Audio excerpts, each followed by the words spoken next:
Are you thinking about buying a home in 2023? Drop everything and watch this video until the end because you need to hear what I'm sharing today about the housing market, the current market conditions, and kind of where things stand in terms of how viable it is right now to buy a new home and how that's going to work out for you financially. So stay tuned and we're going to talk about all of that. I'm Sarah Edens. I'm a finance coach, author, and wealth mindset researcher, and I'm so happy you chose to join me today. I'm here to teach you how to unlock your inner millionaire by developing a wealth mindset and finance skills. And if you're new to my channel, welcome. If you're a returning subscriber, I'm so thrilled that you choose to spend your time with me each week. And definitely also come sign up for my newsletter if you haven't already. I'll put a link to that on screen as well as in the description. If you just want the really fast bullet point version of my videos, that's what comes out on my newsletters twice a week. And so that way you can kind of stay up and current on everything that's going on that you need to know about when it comes to personal finance and wealth mindset. All right, so let's jump right into it. So the economy has been on an absolute roller coaster the last few years since the pandemic in 2020. We saw a phase where no one was buying homes. Then we saw a phase where everyone suddenly wanted a house. And then now we're in a really interesting time where we're dealing with inflation and the home prices have just shot through the roof. We've got high mortgage interest rates.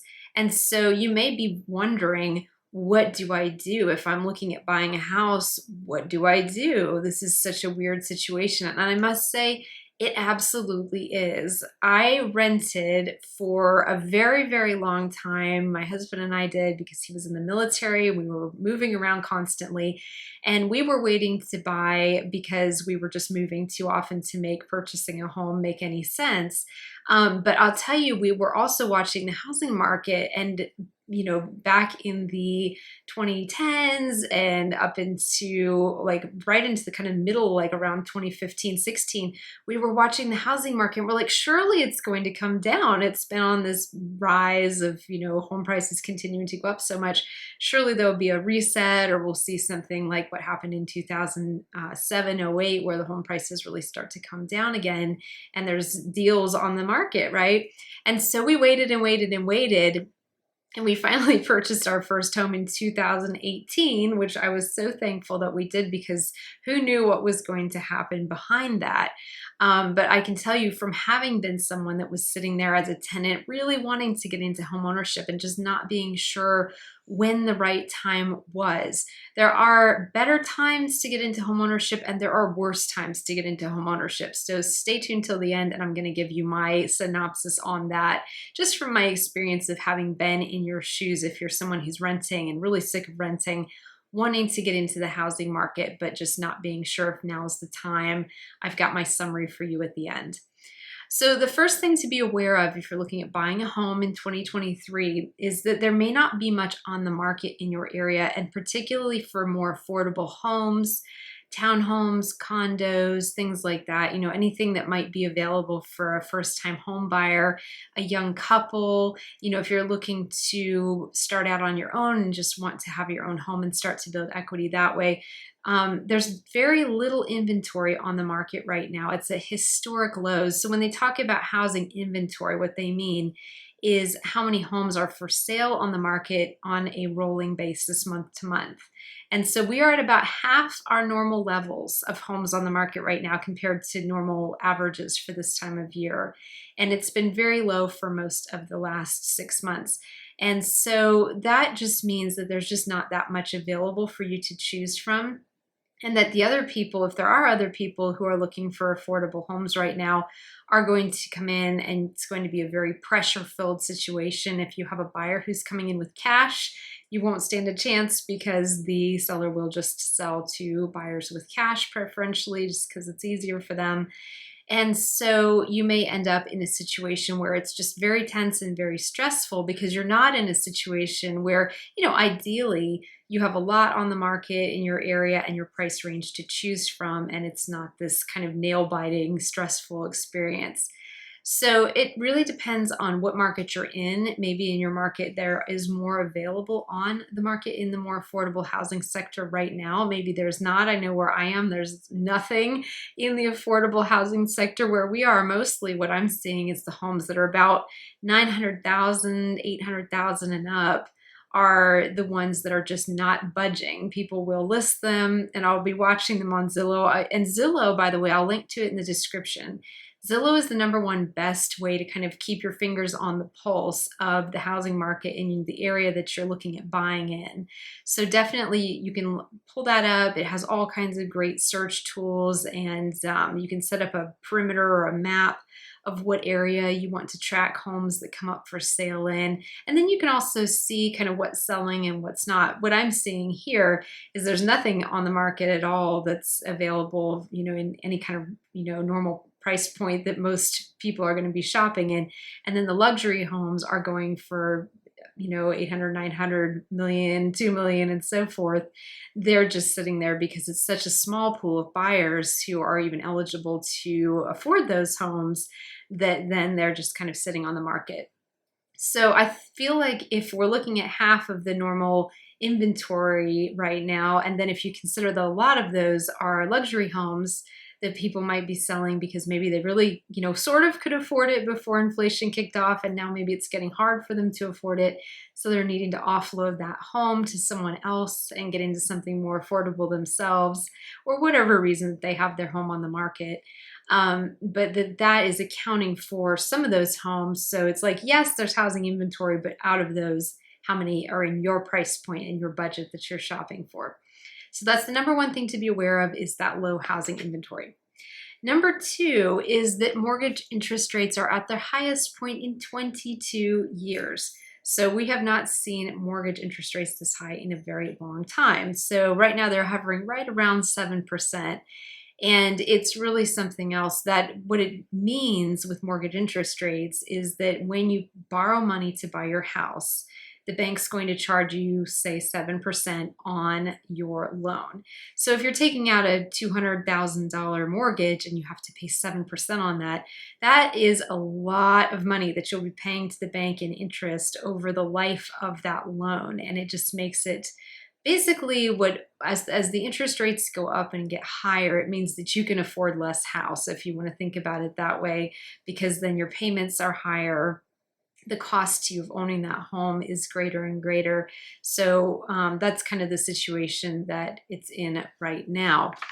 And it's just something that, especially if you're taking out, say, a 30-year mortgage, which is what many people do because it's usually the most cost-effective option, that's going to really hurt you in the long run, having to pay 7% on your mortgage, unless you've got a plan to pay it down faster, pay it off sooner. But it's just something to be aware of, that 7% is high interest rate on any kind of loan, and then particularly on something as large as your home loan. It's just worth paying attention to that. That's not necessarily going to set you up for the best picture financially, having to pay on that over time. The third thing to think about is that median home prices are up nearly 30% across the country. So I'll link to some articles in the description as well that show how much the median home prices have come up over time. And it's very interesting to just see the trajectory of that chart as we go from 2020 on into where we are right now in August of 23. And so that is just something to be aware of. The median home price this summer, as I'm filming this, is $416,000 for a home. This time last year, in August of 2022, it was only $323,000. So you can see how much the home prices have gone up just in the last 12 months. So if it feels like homes have just continued to rise in price and climb right out of your budget, you're not imagining things. That is actually the case. So it's just something to be really aware of as well. It's great if you're a seller, if you bought low when the your neighborhood was really affordable and now you're looking to cash out. Maybe the home was an investment home for you or something like that.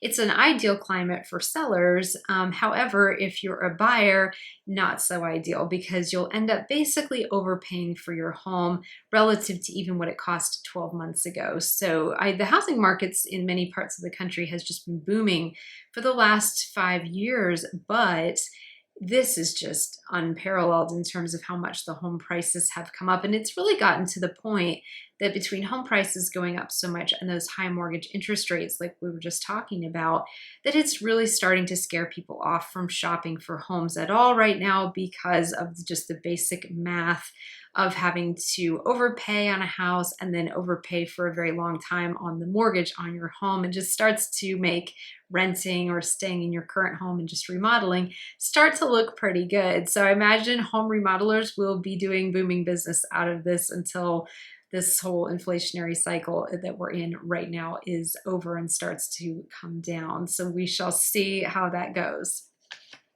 Number 4 to pay attention to is that you will most likely need an excellent credit score, and you'll probably have to also put 20% down with your down payment for your home if you even want to qualify for anything right at or under that 7% threshold. Because if we're looking at average mortgage interest rates of 7%, then it can go higher as well. It can also go lower depending on your credit score. And it's always a really good thing to keep your credit score high. I've got a playlist on credit and how to use credit, how credit scores work. I'll link to that in the description. I've got a video in there specifically about how to fix your credit score if it's not where you would like it to be. So it's always a good habit to keep your credit score in good shape, especially if you're getting ready to take out a big loan. But then as well, it's really important to think about, do you really want to put 20% down, or is that even going to be feasible?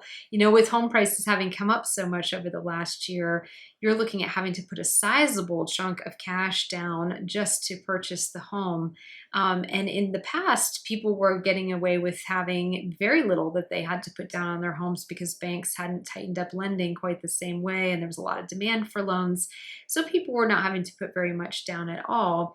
Now, the situation's just gotten a little tighter, and it's just something to think about, because if you're a first-time home buyer, it's not the best idea to, let's say you're saving for a 20% down payment on your home, and that's your cash, and then you put that down, you buy your house, but that was like everything you had. Like that was all your cash, and you just cleaned your savings accounts out, because home ownership just has its own set of expenses as well. And so it's good not to completely clean yourself out when you're purchasing your home and putting that down payment down. Because, often when you move into a new home, you're not completely aware of all the state of the air conditioning, or the state of the heat, or the state of the roof. Even if you had an inspection, which I highly recommend that you get a home inspection before you close on a home. It's, there's just things that come up, or maybe an appliance dies and you have to replace it or something. So it's good to have some extra money on hand as well. So it's just something to think through, that it's a little bit more challenging time to be taking out a loan right now anyway, no matter how good your credit score is, because most likely lenders are going to want a lot more down. The exception to this is active duty military members. And so if you're like my husband and I, and you're on active duty service, or my husband's on active duty, then you qualify both for the Veterans Affairs loans, the VA loan, and then you also qualify for the it's like an acronym. The military's full of acronyms. The Service Members Civil Relief Act. And that basically is something that's been around for a while, and it limits how much you're going to pay on your mortgage or any of your other loans that you take out while you're on active duty to a maximum of 6%. So under that government act, if you're active duty, you cannot be charged more than 6% on any kind of loan that you take out, whether that's home loan, car loan, things like that. And that doesn't apply to your credit cards, obviously, but any kind of personal loan that you take out, car loan. And so that's just designed to help military members and be able to give them some benefits as a thank you for serving their country. So if you're a military member, you may be in a situation where you can qualify for a little bit better interest rate. Check with your bank about that and see, or your lender, and see kind of what the situation is, and also check on the VA loan and see what the terms are looking like right now for that as well, because that often gives you the opportunity to get into home ownership without having to put a lot of money down up front. But outside of that, if you're not an active duty military member, then you may be wanting to really kind of have a think about how much cash you really want to put down on your home, especially if the price is a little bit higher than it's been. Well, a lot higher than it's been, 30% higher than it's been in the last year alone.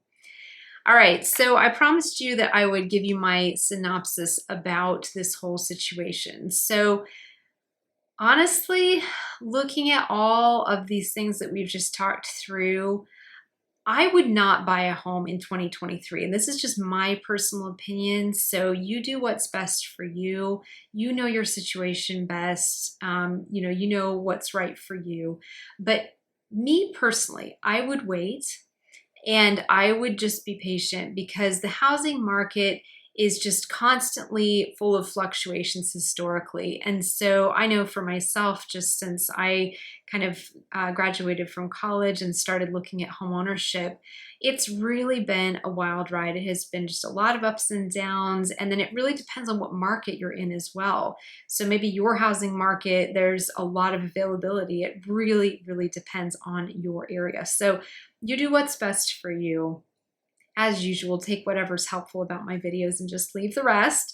But personally, I would not buy a house in 2023. And we're almost to the end of 2023 here, which is hard to believe. We're coming up on fall in the last quarter of the year. But I would just wait for and see what goes on with the interest rates. Like I said, unless you're military and you've got access to the VA loan, or you want to check and see what kind of benefits you get that way on a slightly lower interest rate. And then I would really bide my time and just wait for the prices to overall come down, wait for the market inventory to get a little bit larger and more homes that are affordable to be on the market, and then just really look for something that was a good deal. Now, granted, there can be good deals in any situation. So you might find an owner who's significantly underpriced their home, and you jump on it and you're good to go. And you just got, really fortunate and saw that opportunity. Often too, there's sellers who really need to sell their home for one reason or another, for personal reasons. And so you might find a really motivated seller. So it's not to say you can't find opportunities, even in this crazy market that we're in right now. But me personally, I would just wait. I would buy my time. I'd be patient. And this is the book that I can recommend to you highly if you want to do some research while you're waiting, if you choose to wait this phase out and wait for the market conditions to get more favorable. This is 100 Questions Every First-Time Home Buyer Should Ask by Ilse R. Glink.